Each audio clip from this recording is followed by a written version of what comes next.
नमस्कार। हम standard costing के अकाउंटिंग प्रोसीजर्स की बात कर रहे थे और हमने आपको 3 मेथड बताए थे स्टैंडर्ड कॉस्टिंग को निकालने के लिए, अकाउंटिंग ट्रीटमेंट के लिए। पहला हमारा था पार्शियल प्लान, सिंगल प्लान और ड्यूअल प्लान। पार्शियल प्लान हमने इससे पहले वाले वीडियो में हमने आपको क्लियर समझाया था कि एग्जाम्पल लेकर के। आज हम बात करेंगे सिंगल प्लान की। ये सिंगल प्लान और पार्शियल प्लान और ड्यूअल प्लान के नाम किस बेसिस पर पड़े, थोड़ा सा मैं आपको क्लियर कर दूं।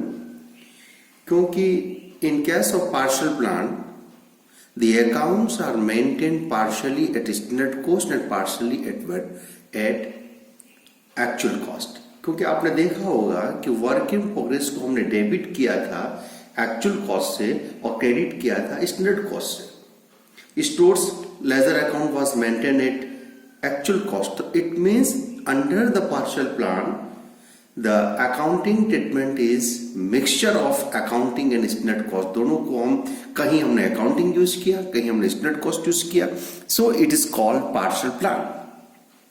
But in case of single plan only standard cost is being used while preparing the accounts, so single plan is known as, it is called as single plan। और तीसरा आता है ड्यूअल प्लान, जिसके अंदर हम standard cost और actual cost दोनों simultaneously record करते हैं हर एंट्रीज के साथ में और कॉलमनर फॉर्म में बनाते हैं, इसलिए उसको ड्यूअल प्लान कहा जाता है। सिंगल प्लान का आज हम स्टडी करेंगे। सिंगल प्लान के बारे में 2-3 बातें मैं आपको क्लियर कर दें। Single plan is being used when current standards are created. पहली बात ध्यान रखें, जब करंट स्टैंडर्ड आप बनाते हैं, मैंने 2 तरह के स्टैंडर्ड्स आपको बताए थे, बेसिक स्टैंडर्ड और current standard. Basic long term के लिए होता है और करंट स्टैंडर्ड शॉर्ट टर्म के लिए होता है। तो ये जब करंट स्टैंडर्ड्स आप बनाते हैं तब सिंगल प्लान एप्लीकेबल होता है। दूसरा important point, work in progress account जो होता है, work in progress account is debited and credited. दोनों ही आप डेबिट और क्रेडिट दोनों ही स्टैंडर्ड कॉस्ट से करेंगे। यानी WIP is maintain at standard cost. यहां एक्चुअल कॉस्ट को रिकॉर्ड नहीं करना है, यानी जितनी आपने एक्चुअल में रॉ मटेरियल यूज किया उसकी स्टैंडर्ड कॉस्ट निकाल करके WIP को डेबिट करेंगे। इसके अलावा 2 और अकाउंट होते हैं आपके, एक तो स्टोर्स लेजर अकाउंट और एक finished goods account. Stores ledger account and finished goods account, ये दोनों अकाउंट भी स्टैंडर्ड कॉस्ट पर ही मेंटेन होते हैं। यानी स्टैंडर्ड कॉस्ट पर ही आप क्या करेंगे, इसको मेंटेन करेंगे। डेबिट और क्रेडिट जो भी आप करेंगे वो स्टैंडर्ड कॉस्ट पर करेंगे। एक इसका जो महत्वपूर्ण है कि यहां जो मटेरियल प्राइस वेरिएंस है, material price is variance is calculated at the point of purchase, at the point of received. जब आप रॉ मटेरियल परचेज करते हैं वही हम मटेरियल प्राइस वेरिएंस कैलकुलेट करते हैं, जबकि पार्शियल प्लान में ऐसा नहीं था। क्योंकि पार्शियल प्लान में material price variance was calculated at the end of the period, यानी वहां एक्चुअल क्वांटिटी कंजम्पशन बेस पर निकाला जाता था और यहां पर जो प्राइस वेरिएंस निकालेंगे वो eight the time of purchase निकालेंगे। इसलिए यहां मटेरियल प्राइस वेरिएंस का फॉर्मूला क्या होगा, आप क्या करते हो, standard price minus actual price को आप मल्टीपल करते हैं एक्चुअल क्वांटिटी, लेकिन ये एक्चुअल क्वांटिटी नहीं होकर के क्वांटिटी परचेज्ड, यानी जितनी क्वांटिटी आपने परचेज की उससे मल्टीपल करेंगे। जबकि हमने पार्शियल प्लान के अंदर एक्चुअल क्वांटिटी ली, जो कंजम्पशन किया वो हमने चार्ज किया था। ठीक, तो यहां एक डिफरेंस ये ध्यान रखें, इनिशियल लेवल पर ही हमें पता लग जाता है कि हमारा वेरिएंस कितना है, और मटेरियल प्राइस वेरिएंस जो है वो हम स्टोर्स लेजर के यहां क्या करते हैं, एडजस्ट कर लेते हैं। तो मटेरियल प्राइस वेरिएंस का एडजस्टमेंट कहां करेंगे, स्टोर्स लेजर में करेंगे।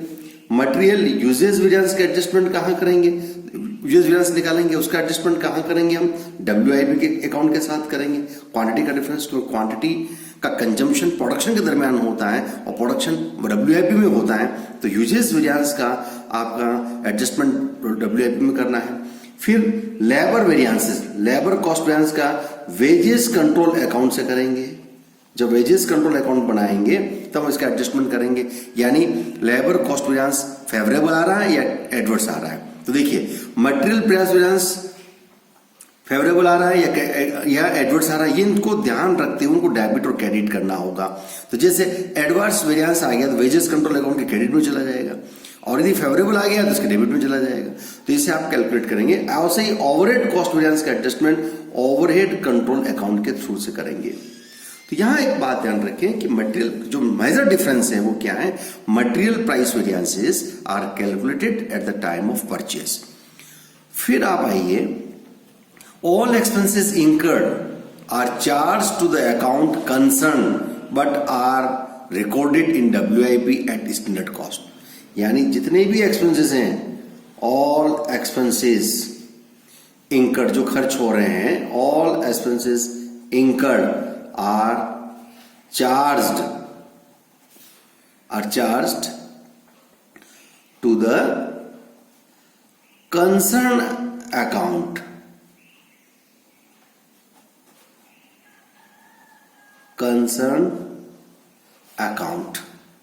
ठीक है, but recovered in WIP at standard cost। मतलब क्या हुआ, ऑल एक्सपेंसेस का मतलब क्या हुआ, हमारा लेबर एक्सपेंसेस हुआ, हमारा ओवरहेड एक्सपेंसेस हुआ। तो इनका अलग से अकाउंट आप ओपन कर दीजिए, लेबर के लिए वेजेस कंट्रोल अकाउंट, ओवरहेड के लिए ओवरहेड कंट्रोल अकाउंट ओपन कर दिया, और वहां जितना एक्चुअल खर्चा हुआ उसको डेबिट कर दीजिए। जैसे आपने 10,000 रुपए का वेजेस पे किया तो wages control account debit to cost ledger 10,000 हो गया। अब ये 10,000 रुपए का जो एक्चुअल खर्चा हुआ आपने कॉस्ट लेजर को डेबिट कर दिया, लेकिन अब इसको चार्ज कहां करेंगे, अपन WIP से चार्ज करेंगे। तो जब वेजेस को आप WIP पर चार्ज करेंगे तो वो स्टैंडर्ड कॉस्ट पर चार्ज करेंगे, तो WIP account debit to wages control standard cost आ जाएगा। तो वेजेस कंट्रोल के डेबिट में तो आपने एक्चुअल लिखा और क्रेडिट में आपने इसको स्टैंडर्ड कॉस्ट से क्रेडिट किया, कि WIP में आपने स्टैंडर्ड कॉस्ट से चार्ज किया। तो दोनों का डिफरेंस जो होगा वो वेरिएंस को इंडिकेट करेगा, या क्लियर कर बताएगा कि एक्चुअल से डेबिट कर दिया और स्टैंडर्ड कॉस्ट से क्रेडिट कर दिया। तो जो डिफरेंस आएगा वो आपका क्या हो जाएगा, वेरिएंस आ जाएगा, और उस वेरिएंस को वेजेस कंट्रोल से एडजस्ट कर देंगे और लास्ट में वेरिएंस जितना होगा वो कॉस्टिंग P&L अकाउंट में ट्रांसफर कर देंगे।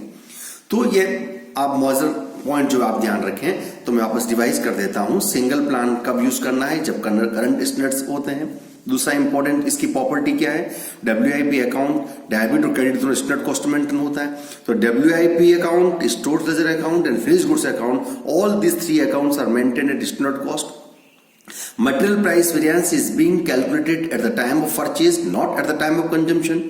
जब आप परचेज करेंगे तभी आप उसको, और material usage variance, labour cost variance, overhead cost variance वैसे ही निकालना है जैसा आपने पहले निकाला, कोई चेंज नहीं है फॉर्मूले में, वही फॉर्मूले आपको यूज करने हैं। और जितने भी एक्सपेंसेस इंकर्ड होते हैं उनके अकाउंट ओपन कर दीजिए और एक्चुअल एक्सपेंसेस को चार्ज कर लीजिए कॉस्ट लेजर से।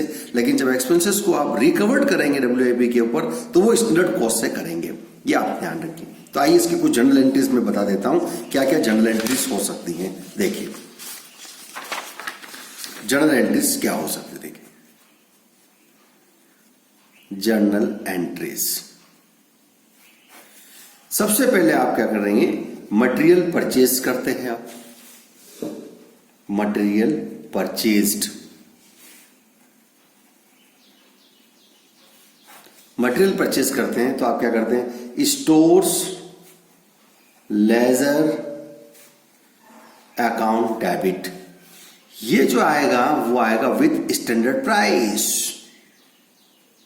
जो रॉ मटेरियल आपने परचेज किया है उसको आप स्टैंडर्ड प्राइस लिखेंगे टू कॉस्ट लेजर। तो स्टोर्स लेजर को डेबिट किसे करेंगे, स्टैंडर्ड प्राइस से करेंगे। लेकिन जो कॉस्ट लेजर आएगा वो आएगा एक्चुअल प्राइस। यानी मैंने उस पहले वाले एग्जांपल के अंदर आपको कुछ याद हो तो हमने जो रॉ मटेरियल परचेज किया उसका स्टैंडर्ड कॉस्ट 24,000 थी, लेकिन एक्चुअल कॉस्ट 24,600 थी और स्टैंडर्ड प्राइस 24,000 थी। तो ये स्टोर्स लेजर अकाउंट डेबिट जो करेंगे वो स्टैंडर्ड प्राइस से करेंगे। और चूंकि मटेरियल प्राइस वेरिएंस यही हम कैलकुलेट कर लेते हैं द टाइम ऑफ परचेज, तो स्टैंडर्ड और एक्चुअल का डिफरेंस होगा वो वेरिएंस कहलाएगा, वो मटेरियल प्राइस वेरिएंस कहलाएगा। ये प्राइस वेरिएंस या तो पॉजिटिव होगा या नेगेटिव होगा। यदि मटेरियल प्राइस वेरिएंस अनफेवरेबल है तो material price variance account debit, यदि एडवर्स है तो उसको डेबिट कर दीजिए। और यदि मटेरियल प्राइस वेरिएंस फेवरेबल है तो मटेरियल प्राइस वेरिएंस को क्रेडिट कर दीजिए यदि फेवरेबल है। तो सबसे पहले रॉ मटेरियल परचेज करेंगे तो रॉ मटेरियल पर जो है उसकी एंट्री क्या करेंगे, स्टोर लेजर अकाउंट डेबिट, ये स्टैंडर्ड प्राइस से होगी। और जो वेरिएंस आएगा मटेरियल प्राइस वेरिएंस, यदि वो एडवर्स है तो डेबिट कर दीजिए और फेवरेबल है तो क्रेडिट कर दीजिए। और टू कॉस्ट लेजर, तो store laser standard price debit करेंगे, कॉस्ट लेजर एक्चुअल प्राइस से करेंगे और दोनों का डिफरेंस जो होगा वो डिफरेंस वेरिएंस कहलाएगा। वेरिएंस आइदर डेबिट और क्रेडिट कर दीजिए। नंबर 2, अब ये रॉ मटेरियल हम कहां इश्यू करेंगे, issue to production, issue for production. अब आप रॉ मटेरियल प्रोडक्शन के लिए इश्यू करेंगे तो स्टोर से क्रेडिट होना चाहिए और WIP के डेबिट होना चाहिए।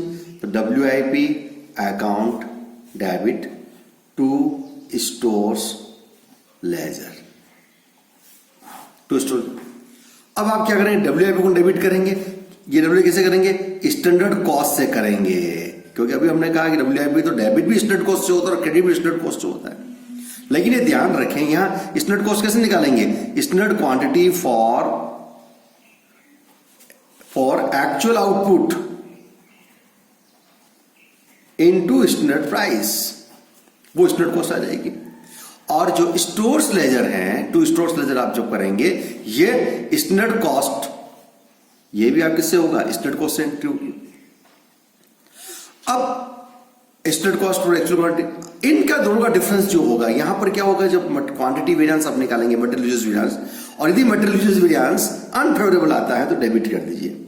Material usage variance account debit यदि ये आपका एडवर्स है, और यदि क्रेडिट कर दीजिए मटेरियल यूजेज यदि वो फेवरेबल है। तो work in progress account debit आप स्टैंडर्ड कॉस्ट से करेंगे, standard quantity for actual output into standard से मल्टीपल कर दिया स्टैंडर्ड प्राइस से, वो आपका WIP आ जाएगा। टू स्टोर्स लेजर, जो स्टोर लेजर यहां से जो आपने माल ट्रांसफर किया है वो स्टैंडर्ड प्राइस का आ जाएगा।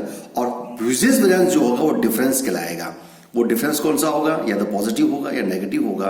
क्वांटिटी वेरिएंस वो निकाल के आपको, वो कैलकुलेशन करने का तरीका वही है जो पहले हमने निकाला। तीसरा ये मटेरियल हो गया। अब आपके हम एक्सपेंसेस लेते हैं, वेजेस। वेजेस क्या करेंगे, जब इंकर्ड करते हैं, व्हेन इंकर्ड, जब आप खर्च करेंगे तो एंट्री क्या होगी, wages control account debit to cost ledger. ये जो एंट्री होगी वो होगी एक्चुअल एक्सपेंसेस से होगी, एक्चुअल खर्चा जितना हुआ है, क्योंकि कॉस्ट लेजर में तो एक्चुअल खर्च जाएगा तो हम वेरिएंस निकाल पाएंगे। तो wages control account debit to cost ledger, और ये तो इंकर्ड हो गया। और अब इस एक्सपेंसेस को कहां चार्ज करेंगे, WIP में चार्ज करेंगे, when allocated to WIP। जब WIP पर चार्ज करेंगे तो आपकी एंट्री क्या हो जाएगी, WIP account debit to wages control. आप वेजेस कंट्रोल कर दीजिए, ये WIP अकाउंट डेबिट कर दिया। ये जो अमाउंट आप करेंगे वो स्टैंडर्ड कॉस्ट से होगी, स्टैंडर्ड कॉस्ट को। WIP कभी भी एक्चुअल कॉस्ट से नहीं होगा, वो ये हमने एक्चुअल कर दिया, ये स्टैंडर्ड कॉस्ट से कर दिया। डिफरेंस जो होगा वो हमारा क्या कहलाएगा, वेरिएंस आएगा। तो ये वेरिएंस वेजेस का कौन सा होता है, एक तो लेबर रेट वेरिएंस होता है और एक लेबर एफिशिएंसी वेरिएंस होता है। अब इसके अकॉर्डिंग भी ये एडवर्स भी आ सकता है और नेगेटिव भी आ सकता है। इफ एडवर्स, यदि एडवर्स है तो क्या करेंगे, आप क्या करेंगे, adverse variance respective variance account debit to wages control. और यदि फेवरेबल है तो आप क्या करेंगे, फेवरेबल वेरिएंस तो आप करेंगे wages control account debit to favourable variance. उस वेरिएंस का नाम लिख दीजिए यहां पे जो भी है। यदि LRV यदि आपका एडवर्स आता है तो LRV account debit to wages कर दीजिए। यदि फेवरेबल आ गया तो टू फेवरेबल कर दीजिए।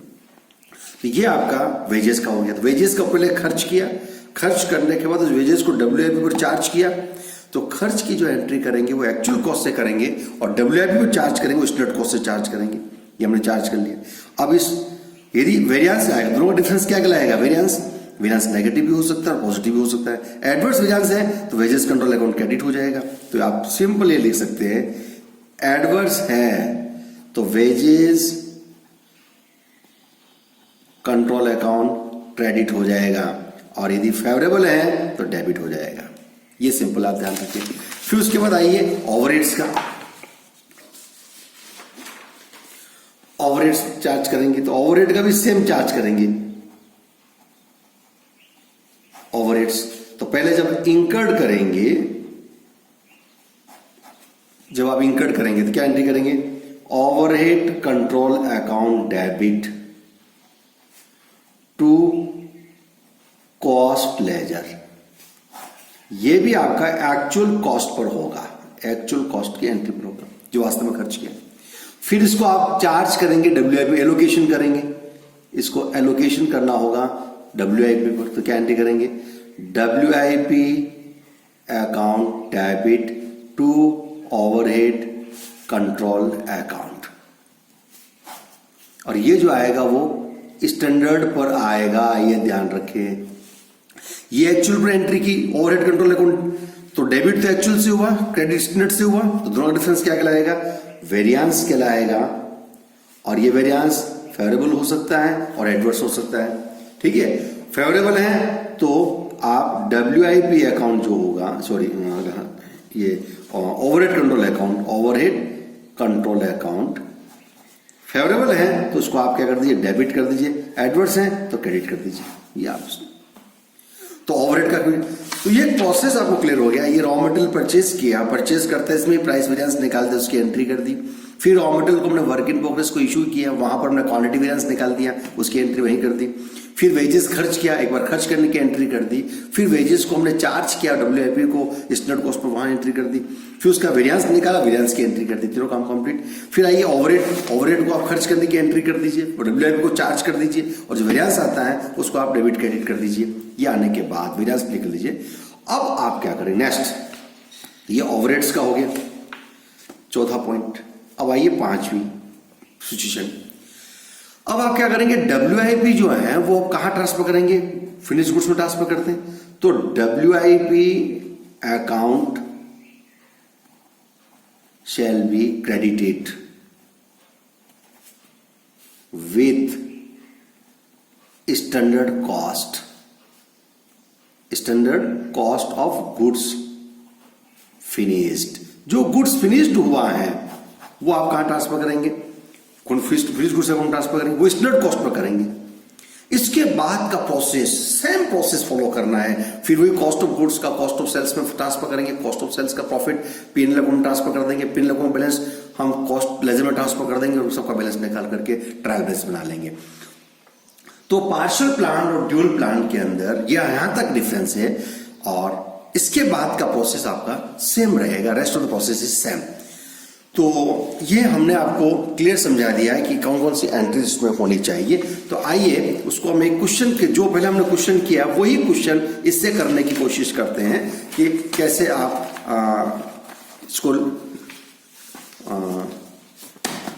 सिंगल प्लान के अंदर वही क्वेश्चन हम कैसे कर पाएंगे। तो देखिए वो क्वेश्चन जो मैं वापस रिवीजन कर देता हूं आपको। हमने पहला वाला क्वेश्चन किया था, स्टैंडर्ड कॉस्ट कार्ड बताता है कि मटेरियल प्राइस जो है, मटेरियल है वो 2 किलो यूज करेंगे 20 रुपीज पर केजी के हिसाब से, लेबर 4 घंटे हैं 20 रुपए के हिसाब से, ओवरहेड 4 है 10 रुपए के हिसाब से, यह 40 160 रुपए स्टैंडर्ड कॉस्ट हो गई। और बजटेड आवर्स 20,000 है और 20,000 रुपए हैं बजटेड ओवरहेड्स और बजटेड आवर्स हैं 2,000। ये हमारा हो गया स्टैंडर्ड। एक्चुअल आपको दे रखा था ओपनिंग स्टॉक 1,000 दे रखा था, परचेस हमने 1200 किलो परचेस किया था। इश्यू टू प्रोडक्शन ये हमने किया, डायरेक्ट लेबर है ये, एक्चुअल ओवरहेड आपको दे रखा है। ड्यूरिंग द मंथ 460 यूनिट्स और कंप्लीटेड, 460 यूनिट हमने कंप्लीट बना दी थी, 40 यूनिट आपकी वर्क इन प्रोग्रेस पे पड़ी हुई है और 460 में से 400 यूनिट हमने बेच दी 200 के हिसाब से। आपको कंट्रोल अकाउंट्स बनाने हैं, तो मैं आप यहाँ आज मैं एंट्रीज नहीं करके डायरेक्ट अपन कंट्रोल अकाउंट बना लेते हैं और कंट्रोल अकाउंट बना करके हम क्वेश्चन को सॉल्व करने की कोशिश करते हैं। देखिए अब या आप चाहें तो मैं इसमें एंट्रीज में ही अपन लिख लेते हैं प्राइसेस, तो टाइम सेव हो जाएगा। आइए सबसे पहले हम क्या करते हैं, रॉ मटेरियल परचेज करते हैं। तो रॉ मटेरियल जब हम परचेज करते हैं तो रॉ मटेरियल परचेज करने के लिए सबसे पहले स्टोर्स लेजर कंट्रोल अकाउंट में हम लिखते हैं। आइए रॉ मटेरियल परचेज किया अपन ने, तो यहां सबसे पहले आप मटेरियल प्राइस वेरिएंस निकाल दीजिए। मटेरियल प्राइस वेरिएंस निकाल दीजिए। तो प्राइस वेरिएंस कैसे निकालेंगे, देखिए material price variance equal to क्या होता है, यहां परचेज्ड क्वांटिटी और standard price minus actual price करेंगे। तो यहां परचेज क्वांटिटी कितनी है, 1200 यूनिट की क्वांटिटी परचेज की, ये 1200 परचेज की, और स्टैंडर्ड प्राइस आपकी कितनी है, 20 रुपए है, और एक्चुअल प्राइस कितनी 20.5 है, तो 600 रुपए एडवर्स आ गया। तो आप सबसे पहले क्या करेंगे, स्टोर्स लेजर अकाउंट डेबिट, ये स्टैंडर्ड प्राइस से होगा, राइट, और स्टैंडर्ड प्राइस कितनी है, 20 रुपए है, परचेज कितना है क्या, 1200, ये हो गया 24,000 रुपए। Stores ledger account debit with standard price, तो स्टोर्स लेजर कितना हो गया, स्टोर्स लेजर है आपका, तो 1200 किलो आपने परचेज किया है, ये 1200 किलो आपने परचेज किया है, और रेट कितनी है, 20 स्टैंडर्ड कॉस्ट है, तो 20 इंटू 1200 कर दिया, ये 24,000 आ गया। मटेरियल प्राइस वेरिएंस या एडवर्स लेजर डेबिट करेंगे, ये 600 रुपए एडबिट हो गया। टू कॉस्ट लेजर या एक्चुअल प्राइस आएगी, तो एक्चुअल प्राइस कितनी, 20 रुपए 50 पैसा है, और 1200 यूनिट आपने परचेज की है, 1200 इंटू 20.5, ये आ गया 24,600, ये लिख देंगे 24,600। और ये एंट्री मटेरियल प्राइस नहीं होगा, ये कोई फेवरेबल नहीं है, एडवर्स डेबिट करते हैं, 24,600 की एंट्री होगी। ठीक है, अब आइए इश्यू करेंगे, इश्यू फॉर प्रोडक्शन। जब प्रोडक्शन को इश्यू करेंगे तो WIP account debit, work in progress control account debit, ये क्या होगा, स्टैंडर्ड क्वांटिटी कितनी चाहिए, देखो 1 यूनिट बनाने के लिए 2 किलो चाहिए, और हमने टोटल प्रोडक्शन किया 500 यूनिट का, 460 तो ये और 40 ये, तो 500 इंटू 1000 यूनिट हो गई, और इसकी स्टैंडर्ड प्राइस कितनी 20, तो ये हमारा हो गया 20,000 रुपया। Work in progress account debit 1000 unit standard quantity चाहिए और 20 रुपए रेट है। 1000 कैसे आई, एक्चुअल आउटपुट 500 है और 1 यूनिट बनाने के लिए 2 किलो चाहिए, इसलिए 2 किलो इंटू 500 किया, 1000 किलो आ गया, और 20 रुपए रेट है, 20,000 रुपए आ गया। अब यहां मटेरियल यूजेज वेरिएंस, जो हमने पहले मटेरियल यूजेज वेरिएंस निकाल रखा है, उस शीट के अंदर बता दूं आपको। मटेरियल यूजेज वेरिएंस है 2000 एडवर्स, 2000 एडवर्स आया, तो 2000 एडवर्स है, और एडवर्स को हम क्या करते हैं, डेबिट करते हैं, तो ये हमने डेबिट कर दिया 2000 एडवर्स। तो work in progress account debit 20,000, material usage variance account debit 2000, और to stores ledger, stores ledger में क्या करेंगे, आप स्टैंडर्ड कॉस्ट निकालेंगे, तो देखिए 1100 यूनिट आपने कंज्यूम की थी, देखिए 1100 यूनिट आपने स्टूड किया था, और रेट कितनी है 20 रुपए, 11 22, तो 22,000 रुपए ये आ गया आपका। ठीक है, अब देखिए 1100 यूनिट और इसकी स्टैंडर्ड कॉस्ट में निकाल देंगे, जो स्टोर ट्रांसफर करते हैं स्टोर्स लेजर से WIP के अंदर, तो वो कितना इशू किया, इशू प्रोडक्शन 1100 kg किया, इसका वैल्यूएशन किसमें होना चाहिए, स्टैंडर्ड प्राइस होना चाहिए, तो 20 इंटू 1100 कर दिया, 22,000 रुपये आ गए। अब आइए wages charged, wages control account debit, wages कितना खर्च किया आपने, खर्च करने का देखिए, वेजेस दे रखा है, डायरेक्ट लेबर आवर्स 1900 है, और आपका रेट कितनी 21, तो 1900 इंटू 21 कर दीजिए, ये आ जाएगा 38,400 रुपए। 1900 इंटू 21, ये आ गया, सॉरी 39,900 आ रहा है, 39,900 ये आ गया। वेजेस कंट्रोल अकाउंट डेबिट 39,900, और टू कॉस्ट लेजर हो गया 39,900। ये वेजेस खर्च करने की एंट्री होगी। अब वेजेस को चार्ज करेंगे WIP पर, और ये किस पर चार्ज करते हैं अपन, हम चार्ज करते हैं स्टैंडर्ड कॉस्ट से। तो देखिए लेबर के पॉइंट ऑफ व्यू से 480 यूनिट बनकर कंप्लीट हुई है, देखिए 480 यूनिट, और 1 यूनिट के लिए 4 घंटे चाहिए, लेबर आवर्स कितने चाहिए, 4 घंटे चाहिए। तो देखिए, तो 480 यूनिट्स बनाता हूं और 4 आवर्स चाहिए, इसको मल्टीपल कर दिया, यह है 1920 आवर, और इसका वैल्यूएशन स्टैंडर्ड कॉस्ट पे करना है, और स्टैंडर्ड कॉस्ट कितना है, देखिए स्टैंडर्ड कॉस्ट है 20 पर आवर, तो इसको 20 से मल्टीपल कर दीजिए।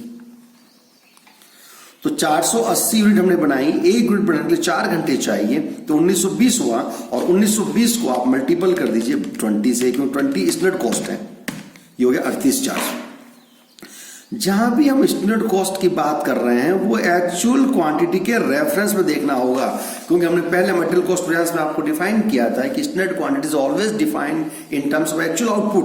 तो यहाँ एक्चुअल आउटपुट 480 है और एक यूनिट बनाने के लिए 4 घंटे चाहिए, तो टोटल 1920 घंटे चाहिए। उसकी स्टैंडर्ड प्राइस है 20 रुपीज से 20 से मल्टीपल कर दिया, ये वेजेस। अब यहां पर देखिए, यहां लेबर रेट वेरिएंस हमने निकाला था, देखिए तो लेबर रेट वेरिएंस आया 1900 एडवर्स और लेबर एफिशिएंसी वेरिएंस आया 400 फेवरेबल। इसका भी आपने एंट्री करनी होगी। तो एडवर्स वेरिएंस कौन सा है? एडवर्स है आपका लेबर रेट वेरिएंस एडवर्स है, तो आप लिखेंगे एडवर्स वेरिएंस की जगह कर देंगे labour rate variance account debit, और वो कितना था लेबर रेट 1900 रुपए, ये 1900 की एंट्री कर दी, राइट।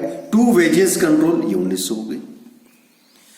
और लेबर एफिशिएंसी वेरिएंस आपका क्या आ रहा है? फेवरेबल आ रहा है 400 का, तो wages control account debit to labour efficiency variance, ये 400 रुपए हो गया। ये आपने वेरिएंस चार्ज कर दिया, वेजेस का हो गया। अब आइए ओवरहेड्स। ओवरहेड इंकर्ड, कितना खर्च किया? तो ओवरहेड इंकर करने का जो था वो देखिए, ओवरहेड टोटल जो इंकर्ड किया हमने 21,000 रुपए किया। देखिए ओवरहेड, एक्चुअल ओवरहेड 21,000, 21,000 रुपए खर्च किए। तो ओवरहेड इंकर, तो overhead control account debit 21,000 to cost ledger 21,000, ये एक्चुअल खर्चा जो किया वो हमने लिखा।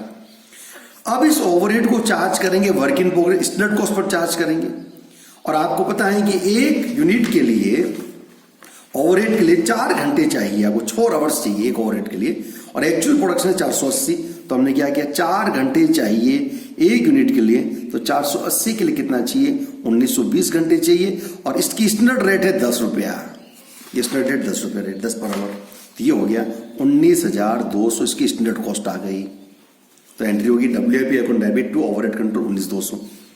अब इन दोनों का डिफरेंस देखिए, ये स्टैंडर्ड कॉस्ट है, ये एक्चुअल कॉस्ट है और ये स्टैंडर्ड है, तो डिफरेंस निकाला 1800 आ रहा। देखिए 21,000 से तो हमने ओवरहेड को डेबिट कर दिया और क्रेडिट कर दिया 19,200 से।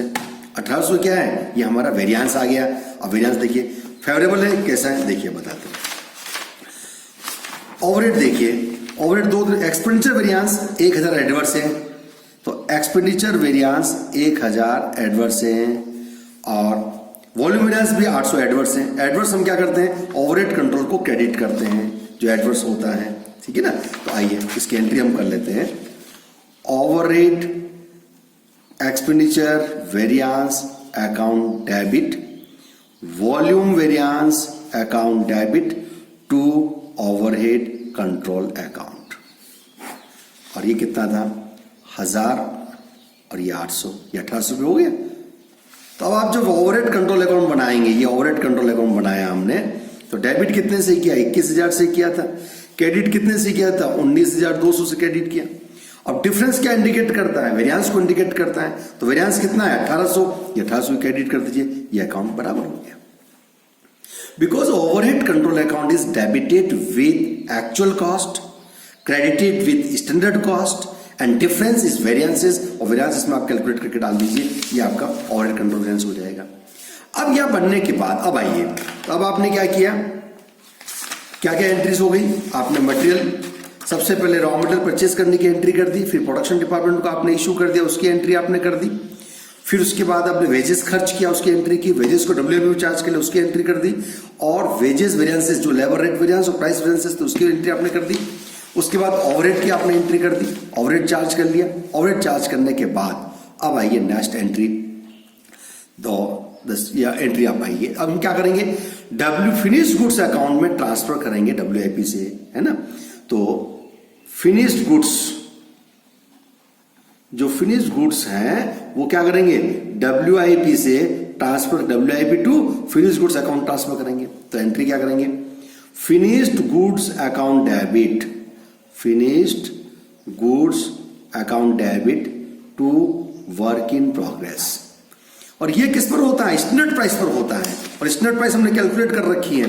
देखिए 460 यूनिट हमने बनाई थी finished goods account. Finished goods कितना? 460, और एक यूनिट की रेट 160 रुपए है, वो हमने मल्टीपल किया था। 160 में 460 किया है 73,600। अब यहां से कोई एंट्रीज फर्क नहीं है उसमें और इसमें, सेम चलेगा। यहां तक जो डिफरेंस था हो गया। अब जो एंट्रीज है वो सब सेम चलेगी। फिर चलिए फिनिश्ड गुड्स का ट्रांसफर कहां करेंगे, कॉस्ट ऑफ सेल्स में। तो नेक्स्ट एंट्री होगी cost of sales account debit, cost of sales account debit to finished goods account. ये जो है तो 460 यूनिट फिनिश्ड गुड्स थी, 460 यूनिट, उसमें से 400 ही तो हमने बेची। तो जितनी यूनिट बेची वही यूनिट कॉस्ट ऑफ सेल्स में जाएगी। तो 400 यूनिट बेची, 400 इंटू कितने में बेची आपने, 400 इंटू जो ना उसकी कॉस्ट कितनी थी, 160 रुपए थी। जो बेची वो सेल्स में चला जाएगा, कॉस्ट ऑफ सेल्स निकाल रहे हैं तो ये आ गया 64,000।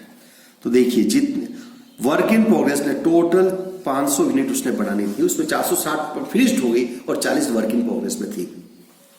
460 जो फिनिश थी उसमें से 400 बेच दी हमने, फिनिश्ड बेची 400 ही। देखिए क्वेश्चन में दे रखा था कि 400 units were sold, 400 units are sold at 200 rupees sold के।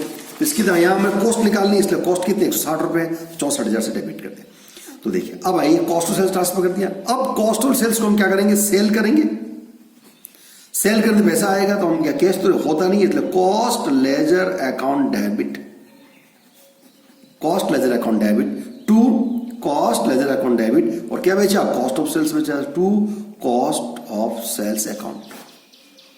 कितने बेची, 400 यूनिट बेची और एक यूनिट 200 रुपए की थी, तो ये 80,000 रुपया हो गया।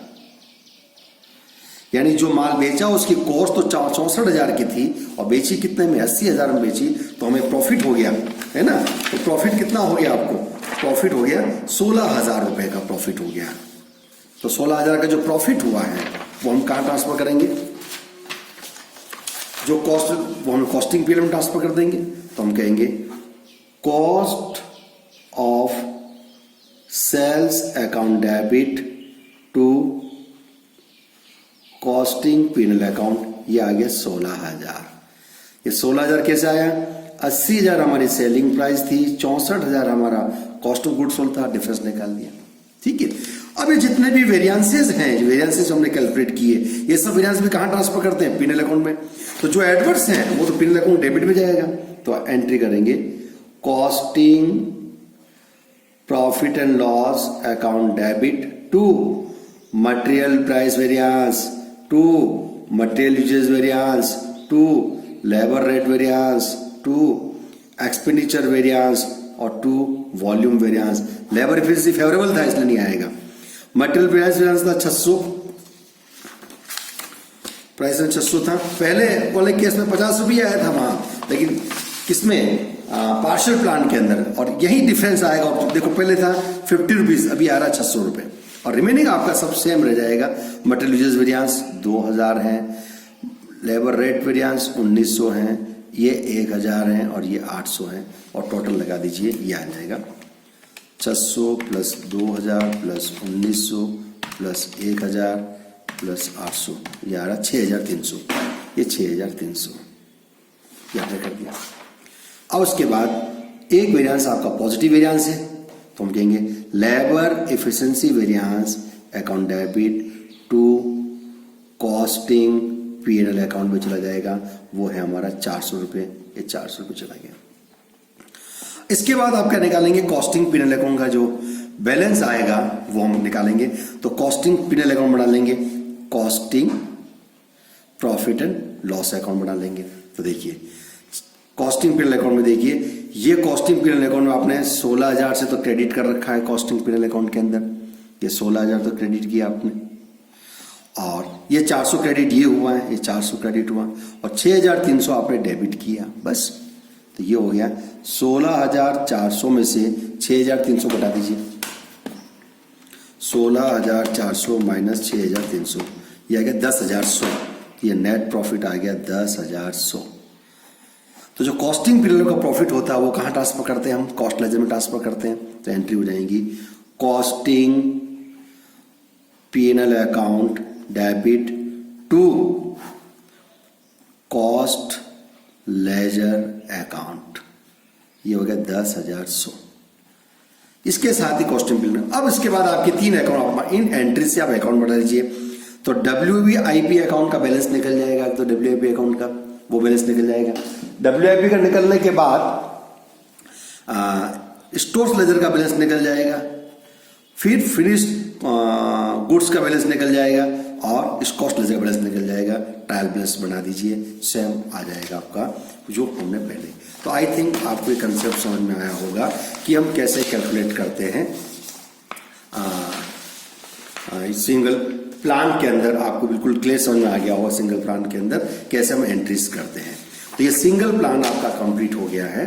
तो पार्शियल प्लान पहले हमने समझा दिया था, ये सिंगल प्लान आपका कंप्लीट हो गया। और सिंगल प्लान और पार्शियल प्लान करने के बाद अब बचता है आपका ड्यूअल प्लान। ड्यूअल प्लान कैसे करेंगे थोड़ा समझ लीजिए बच्चों। देखिए, ड्यूअल प्लान तब यूज करते हैं जब बेसिक स्टैंडर्ड्स होते हैं, बेसिक स्टैंडर्ड हुआ है। वो दोनों प्लान तो तब यूज करते हैं जब करंट स्टैंडर्ड्स होता है, जबकि ड्यूअल प्लान तब यूज करते हैं जब बेसिक स्टैंडर्ड्स होते हैं। और this method is called dual because standard cost and actual cost are recorded side by side for both debit and credit. यानी जब WIP अकाउंट बनाएंगे तो उसके डेबिट में भी 2 कॉलम होंगे और क्रेडिट में भी 2 कॉलम होंगे, एक स्टैंडर्ड कॉस्ट का होगा और एक्चुअल कॉस्ट का होगा। तो ड्यूअल प्लान इसलिए कह रहे हैं कि बोथ क्यों कह रहे हैं, क्योंकि standard cost and actual cost are recorded side by side. दोनों डेबिट में भी स्टैंडर्ड कॉस्ट दिखाएंगे हर अकाउंट में दोनों, और जर्नल एंट्रीज करेंगे तो भी ये तो स्टैंडर्ड हो गई, फिर एक्चुअल की 2 कॉलम बनेंगे, इसलिए इसको ड्यूअल प्लान कहते हैं। और once standard has been fixed, वो लॉन्ग पीरियड के लिए रहता है, इसलिए ड्यूअल प्लान यूज होता है। और यहां पर वेरिएंसेस हम जो कैलकुलेट करते हैं एब्सोल्यूट फिगर नहीं निकालते, परसेंटेज में नहीं कैलकुलेट करते हैं। और actual cost are carried into cost of sales account and financial statement and standard cost are accordingly clear from books as soon as they have serve their purpose. जो इस purpose सर्व हो जाता है वो वेरिएंसेस बैलेंस खत्म हो जाता है और फाइनेंशियल अकाउंट में ट्रांसफर करते हैं। तो ड्यूअल प्लान जो होता है वो ड्यूअल प्लान आपका दोनों ही रिकॉर्ड एक साथ करते हैं। और लास्ट में एक में तीनों का डिफरेंस बता देता हूं, तीनों डिफरेंस क्या क्या है समझिए। देखिए, पार्शियल प्लान, सिंगल प्लान और ड्यूअल प्लान, 3 प्लान आपके हो गए। देखिए, तो WIP पार्शियल प्लान में debit and actual cost and credit at standard, यानी डेबिट तो एक्चुअल से करते हैं, क्रेडिट स्टैंडर्ड से करते हैं पार्शियल प्लान में। सिंगल प्लान में क्या करते हैं, both debit and credit at standard, ये स्टैंडर्ड पर करते हैं। और ड्यूअल प्लान के अंदर debit and credit are made at actual as well as standard, दोनों साथ साथ चलते हैं। स्टोर लेजर पार्शियल प्लान में एक्चुअल कॉस्ट पर मेंटेन होता है, सिंगल प्लान में स्टैंडर्ड कॉस्ट पर मेंटेन होता है, ड्यूअल प्लान में दोनों पर स्टैंडर्ड और एक्चुअल दोनों पर होता है। Finish goods account partial plan standard cost पर मेंटेन होता है, सिंगल प्लान में भी स्टैंडर्ड कॉस्ट पर मेंटेन होता है, और ड्यूअल प्लान के अंदर standard and actual column are maintain except cost of sales and finished accounts. ये आपका हो गया। Timing of variances calculation partial plan में at the time of end of the period after an inventory of WIP has been taken, तब जाकर price variance निकालते हैं। और सिंगल प्लान में क्या करते हैं, eight the time of purchase करते हैं, और इसमें वेरिएंस निकालती नहीं क्योंकि इसमें परसेंटेज नहीं निकालते, रिलेटिव निकालते हैं। कैलकुलेशन ऑफ वेरिएंस ये एब्सोल्यूट अमाउंट में निकाला जाता है, सिंगल एब्सोल्यूट अमाउंट में निकालते हैं, हम अमाउंट कैलकुलेट करते हैं, ये परसेंटेज में कैलकुलेट करता है। Recording of variance, variances are incorporated in books, keeping record, books में रिकॉर्ड करते हैं, सिंगल में रिकॉर्ड करते हैं। वेरिएंसेस आर नॉट रिकॉर्डेड क्योंकि पहले से 2 कॉलम बनाते हैं, दोनों सेपरेट हो गया, इसलिए रिकॉर्ड नहीं करते। ये तीनों में डिफरेंस हो गया। तो आई थिंक कि आपको समझ में आ गया कि partial plan, single plan, dual plan कैसे करेंगे। तो ये this is the entire accounting procedure for standard costing, यानी स्टैंडर्ड कॉस्टिंग में अकाउंटिंग प्रोसेस को कैसे फॉलो करेंगे, ये मैंने आपको तीनों प्लान के थ्रू समझाने की कोशिश की है। ड्यूअल प्लान बहुत कम लोग यूज करते हैं क्योंकि उसमें एक्स्ट्रा एफर्ट्स लगता है, 2 कॉलम बनाने पड़ते हैं। जब 2 ही कॉलम बनाने हैं तो किस बात का कैलकुलेशन करना है, तो हम आइदर पार्शियल और सिंगल प्लान ही यूज करते हैं, इसलिए मैं ड्यूअल प्लान का आपको न्यूमेरिकल क्वेश्चन नहीं बताया। पार्शियल प्लान वैसे हम इसी क्वेश्चन को ड्यूअल प्लान में भी कर सकते हैं। फर्क क्या होगा, केवल हर कॉलम के हर डेबिट और क्रेडिट में दोनों एक्चुअल भी साथ चलेगा और स्टैंडर्ड भी साथ चलेगा। तो ये आपको डिफरेंस समझ में आ गया होगा। अब ये आप इस टॉपिक के अंदर एक लास्ट टॉपिक और बचा है, इन्वेस्टिगेशन ऑफ वेरिएंसेस। अब नेक्स्ट वीडियो के अंदर हम बात करेंगे investigation of variances. This is the entire accounting procedure for standard costing. तो आप इसकी प्रैक्टिस करिएगा और इसमें कोई यदि प्रॉब्लम से आप भेजिएगा। और मुझे एक बच्चों ने क्वेश्चन भी पूछा था कि इसको पार्शियल क्यों कहते हैं, इसको सिंगल क्यों कह रहे हैं, तो मैंने आपको बिगनिंग बता दिया कि पार्शियल इसलिए कहते हैं क्योंकि ये पार्टली है, कहीं क्रेडिट स्टूडेंट से भी कर रहे हैं और एक्चुअल से भी डेबिट क्रेडिट कर रहे हैं, जबकि सिंगल प्लान में केवल स्टूडेंट से करते हैं इसलिए सिंगल कहा गया है, और ड्यूल में दोनों से करते हैं, स्टूडेंट से भी करते हैं और एक्चुअल से भी करते हैं, इसलिए ड्यूल प्लान किया गया है। ये मेजर डिफरेंस है। आप क्वेश्चन पूछते रहिए, जितना हो सके मैं क्वेश्चन को मैं वैसे मेल के थ्रू आपका एग्जाम आपको मैं आंसर भेज ही रहा हूँ, व्हाट्सएप पे भी भेज रहा हूँ, और यदि कोई कॉमन का है मैं यहाँ डिस्कस भी कर रहा हूँ, तो आप क्वेश्चन भी मेरे से पूछ सकते हैं। आप मेल करें, व्हाट्सएप करें, जैसे भी आपको सुविधा हो। और आई थिंक ये हमारा स्टैंडर्ड कॉस्टिंग का अकाउंटिंग प्रोसेस कंप्लीट हो गया, और नेक्स्ट वीडियो में हम इन्वेस्टिगेशन ऑफ वेरिएंस की बात करेंगे। Thank you.